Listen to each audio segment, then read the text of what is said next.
Hey everybody, welcome back to my channel. I am Kelly with Morganize with Kelly. I am a hoarder gone professional organizer, and I still have hoarding tendencies, but I have some strategies and things that have helped myself and things that I use to help other people. And I wanted to go through a list of 10 questions that I've been asked, and I wanted to answer them on here. The first one is, what first made you realize your relationship with belongings was different from others? And I think one of the more striking things was whenever I could watch people just throw things away and not think about it. They would just throw it away, and there was like no emotional attachment to it. They would just toss it, and I'd be like, huh. And I would wonder, like, do they not care about that thing? And the answer is no, they really didn't care about it. I care about things way too much. But I think, like, growing up, that was probably the first thing that I noticed, like, with my friends. If I was over, they would just, like, toss things from their room and not think much of it. And I realized that I had an issue with letting things go, and I would want to hold on to them. What were some of the hardest challenges you faced while living with hoarding tendencies? Guilt, shame, loss of time. Whenever you are in a hoarded situation, you spend so much time looking for stuff that you know is somewhere, and you can't find it. You're frustrated. You feel guilt that you're living like that and that you're allowing your family to live in that. And you just can't, you know, it just feels like you can't stop it from happening. You feel stuck. You feel stuck and you feel guilty. And you feel ashamed and you feel like something's wrong with you. And I think emotionally and physically, it's just a really stifling experience. Question number 3, was there a turning point or a specific moment when you decided to make a change?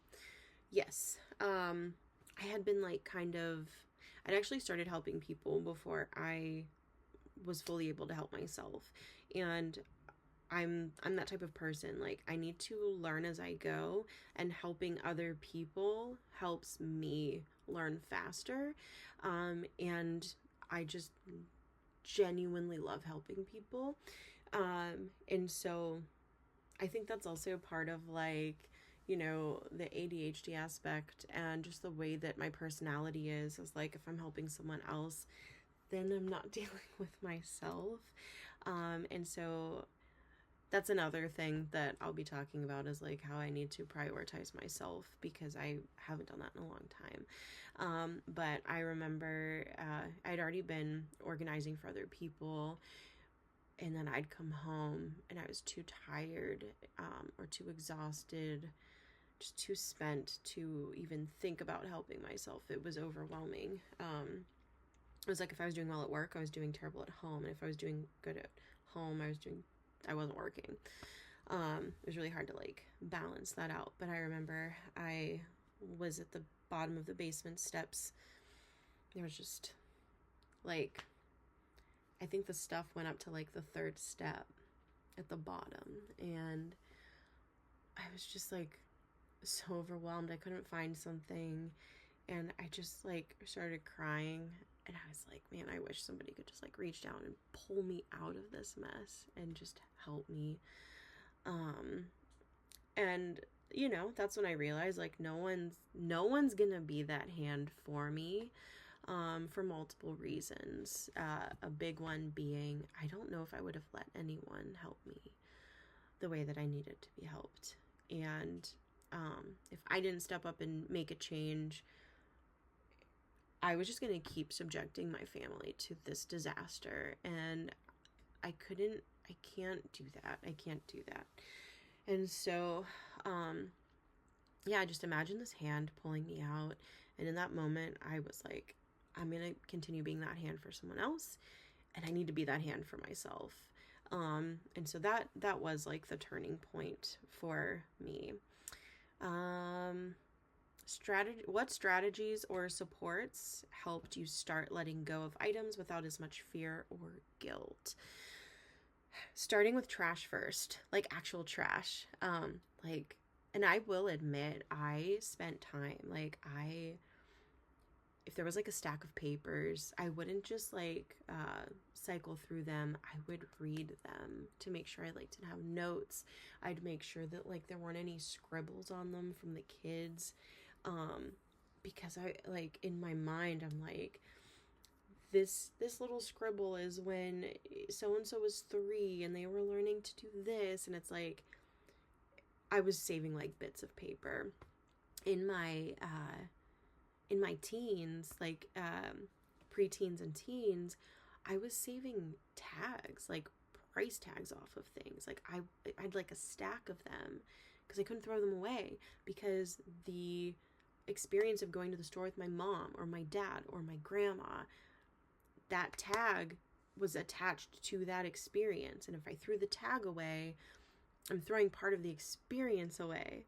It's like when you have this, your mind is constantly, it's just constantly going, and it's constantly talking to you, and it's overwhelming and it's exhausting.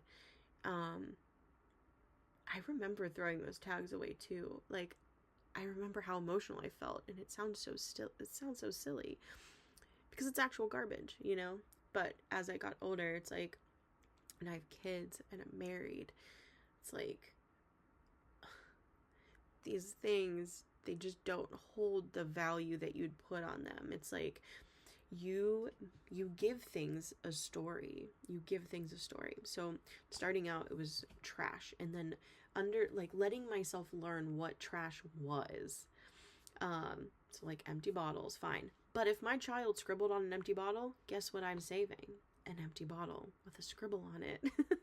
It's like it takes a lot of time. I actually still have some of those bottles and some of those papers with the scribbles, because I'm like, oh, you know, in my mind, I'm like, okay, well, I can use that bottle to fill with water to water plants, and it has my little baby scribble on it.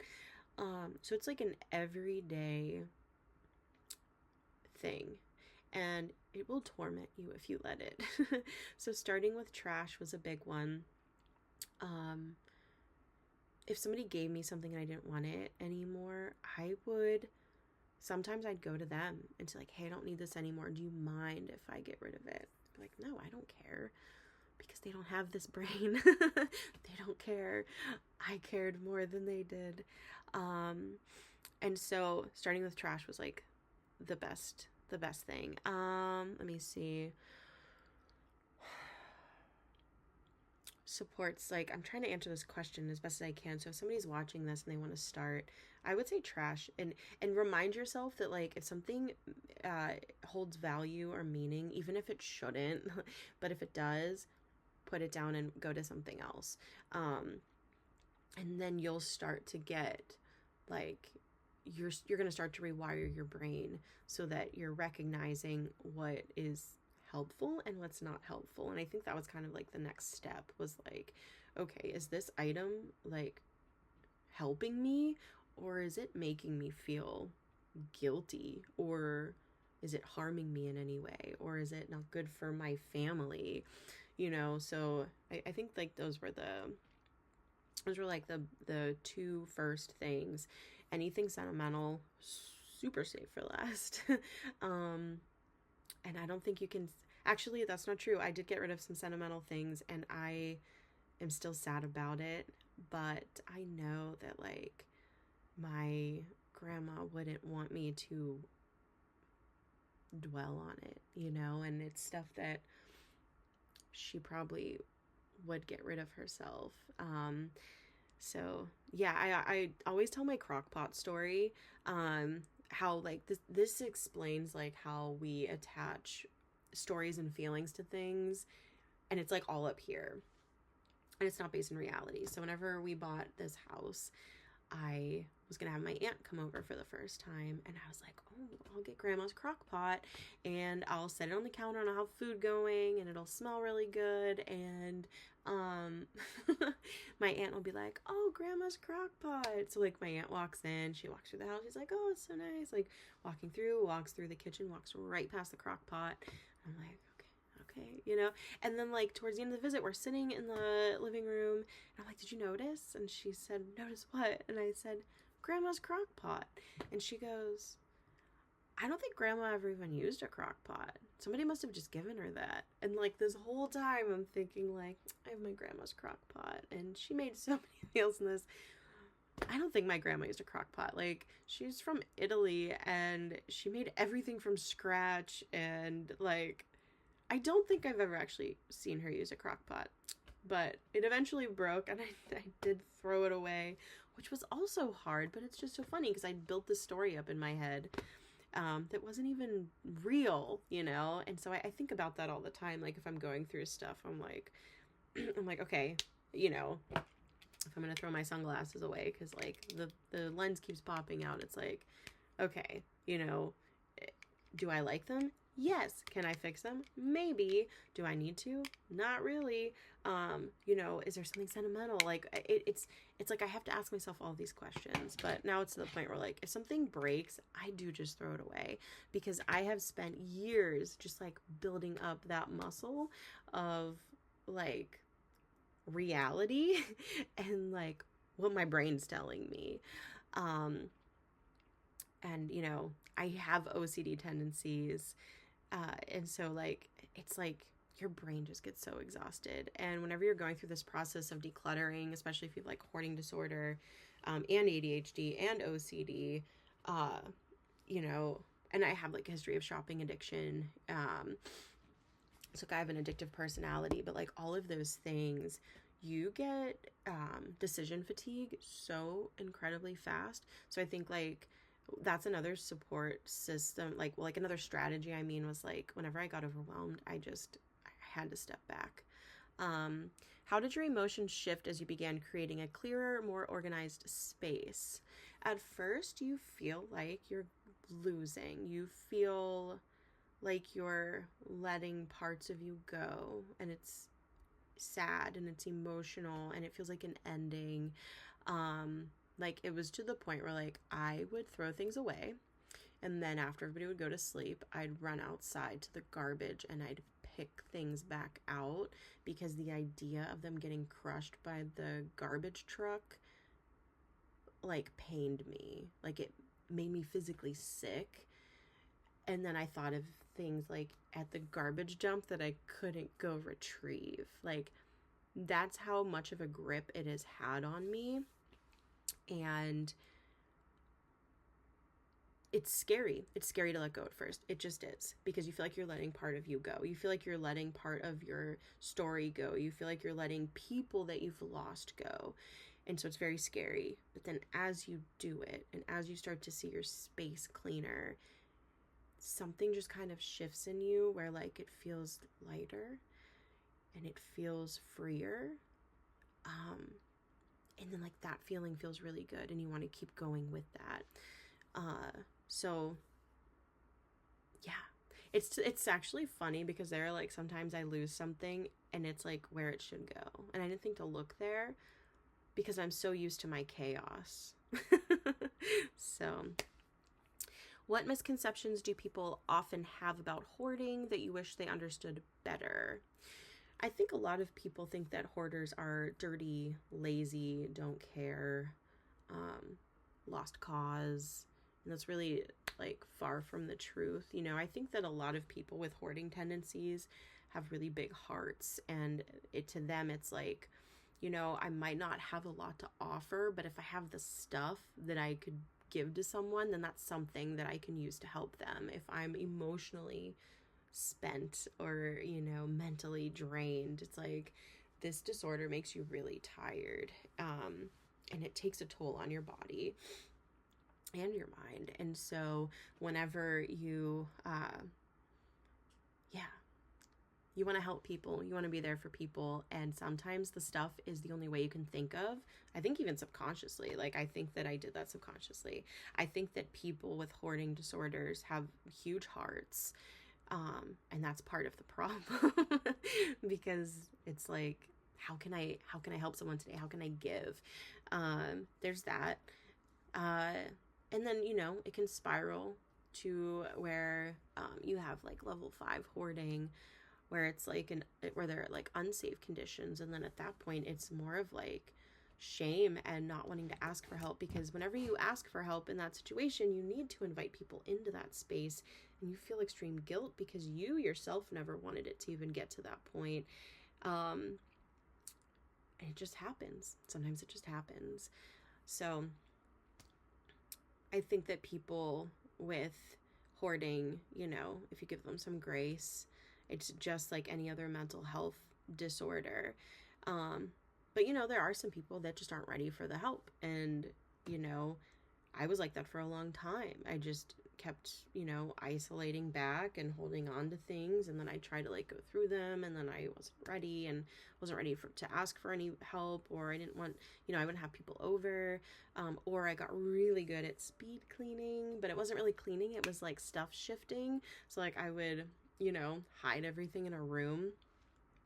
But like I always had the organizing like thing in my head, because when I was little, my room was hoarded, but then like I'd set up like an area that looked like a store and like I would like act out being the salesperson. I would like fold clothes and check them out. Like I was playing, but like I could set things up, I could organize things. And then it had gotten to a point like in my house whenever I got older that like the closets were like perfectly organized and cleaned, but like the rooms were chaotic and a disaster.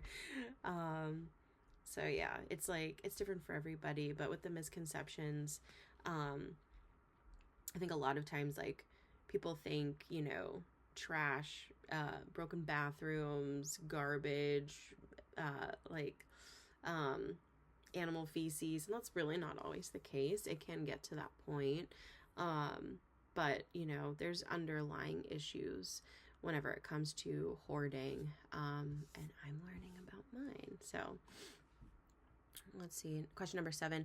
How has your personal journey influenced the way you work with organizing clients today? Zero judgment. I come at it from like a place of pure compassion, because that place is so lonely. It's just a lonely place, and you feel so much guilt. And so whenever I am with somebody, I just listen, and I just want to get to know them, and I want to know their story, and I want to know why this matters to them. I want the story behind it, because if they tell me the story, it's easier for them to make the decision, because now someone else is holding on to that story. They've shared it. And so working with other people have really opened my eyes to myself too. I've learned a lot in this process whenever it comes to myself. And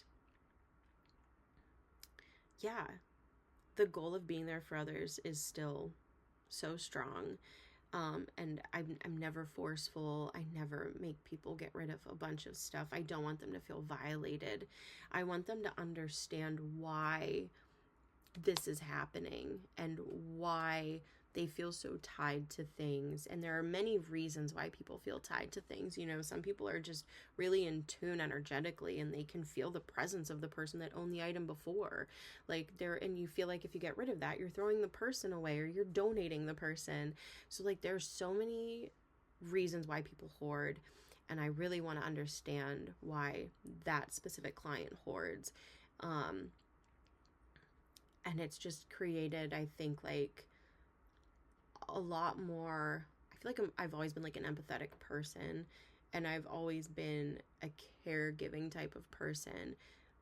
But meeting all of these people, hearing their stories, what they're struggling with, and learning with them why these items feel safe and why this feels safe, it's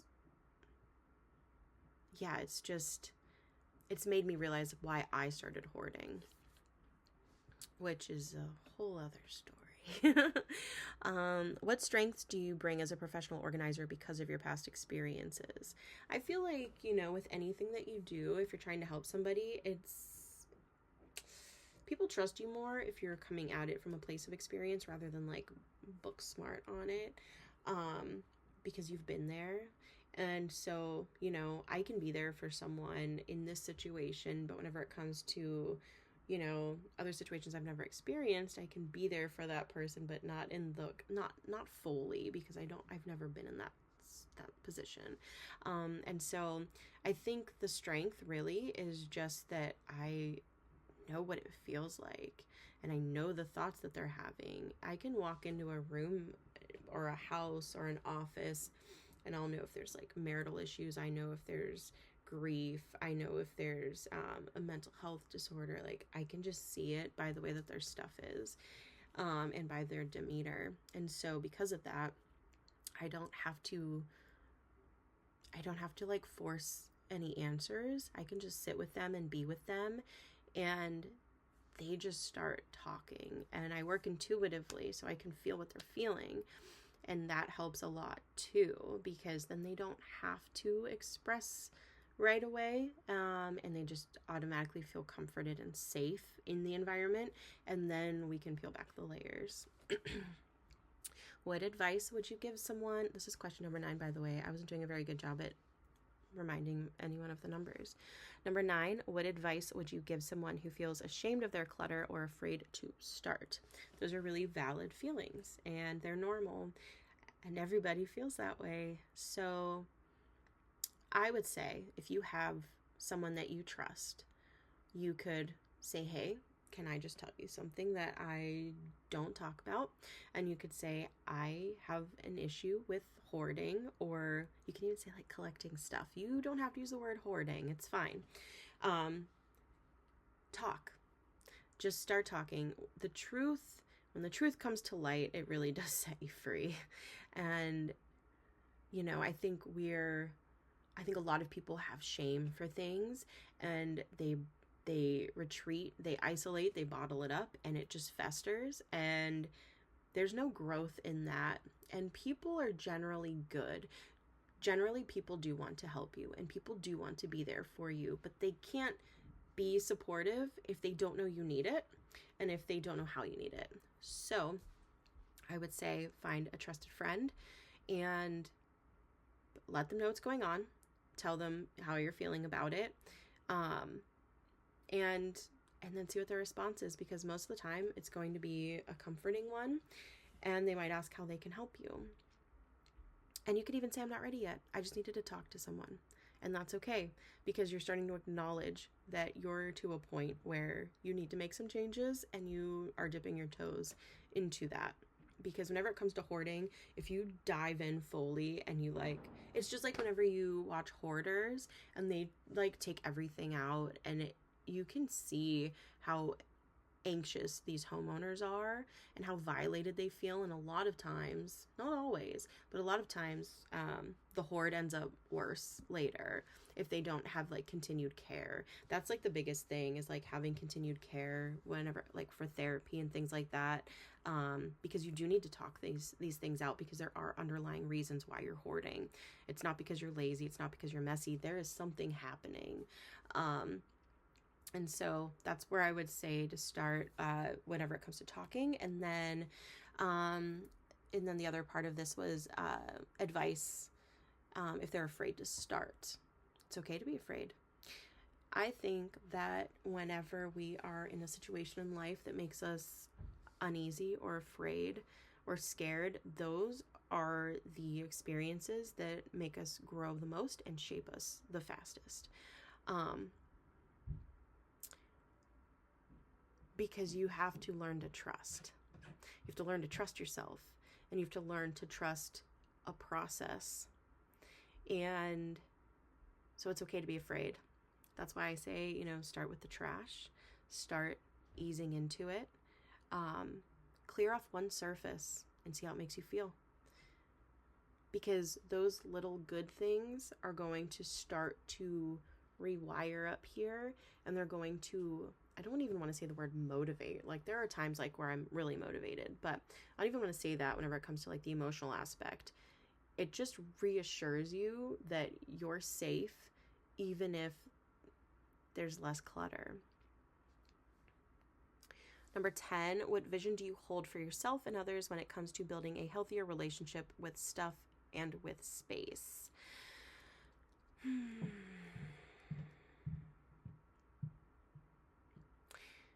What vision do I hold for myself and others? Just being able to use the space in a healthy way, an enjoyable way. I want my home to represent peace and calm. The thing that I've been striving for, that I've been struggling to maintain or get a hold of. And so I have a thing like, this is kind of off topic, but it's kind of funny. I buy chairs, like I buy a lot of chairs. And there was like one point where I counted on my main floor, like all the spots where somebody could sit, and there were like 57 spots that somebody could sit down. But I never sat down. Like I was always like, it was like I kept buying chairs because in my mind I'm like, oh, it'd be so nice to sit there. But then I wouldn't sit there. And so it's things like that. It's like utilizing my space that makes sense for myself and my family. And then like enjoying our time together. So there's that. And then like having a space like where I can invite people and have them over and it's fine and it's fun and, just building memories. I think that's the biggest thing. Is my vision is like, I want good memories and I want things to feel good and happy. And then whenever it comes to my relationship with stuff and with the space, the relationship changes because now it's like, okay, well, how can this help me? How can this help my family? And if it doesn't, then it really doesn't have a place here anymore. Whereas before, I would try to cater to this item to make it make sense in my space, but it just didn't. And then stuff like got boxed up and pushed aside. And then I have like so many doom boxes or doom piles. And like, that's not honoring my family. That's not honoring myself. That's not honoring the item. That's not honoring the house. It's not honoring anything positive. And so I think that's like been the biggest thing. So thanks for listening. I just wanted to run through these. If anybody's interested in like why I did start hoarding, I've done a lot of work on that. And I think it's a story that I'm ready to share. So if you are interested, stay tuned. And yeah, let me know if any of these resonated with you or if you would have answered these differently. And if you have any questions for me, let me know down below and have a great day. I'll talk to you soon. Bye.